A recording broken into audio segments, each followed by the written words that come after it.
خدت بعدها كام جلسه اشعاع؟ 25. وخدت كيماوي؟ لا كيماوي لسه. ما تاخدش كيماوي خالص؟ ما اخذت كيماوي نهائي؟ اشعاع. لحد دلوقتي ما خدش كيماوي؟ ما اخذت كيماوي. تمام. خلصت الاشعاع من امتى؟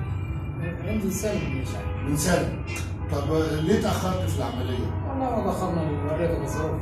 الظروف الماديه. تمام. تمام. طيب انت دلوقتي انت شايف ان التوصيل ده المباشر افضل من الفتحه الجانبيه؟ نيجاتيف. ما تحبش يكون فتحه جانبيه؟ نعم. انت كنت اهم حاجه عايز تحافظ على المسار. بس لا الفتحه تمام. الجانبيه دي بتربط تنهار. نعم؟ الفتحه الجانبيه دي تخليك تبقى نص. بتخليك تنهار فعلا، انا شايف عجز يعني. تمام؟ وانت الحمد لله عمليتك عدت على خير؟ الحمد لله. في اي مشاكل ليك؟ لا لا. كل الامور تمام؟ كله تمام. بس شايف مشاكل ماديه بس. نعم؟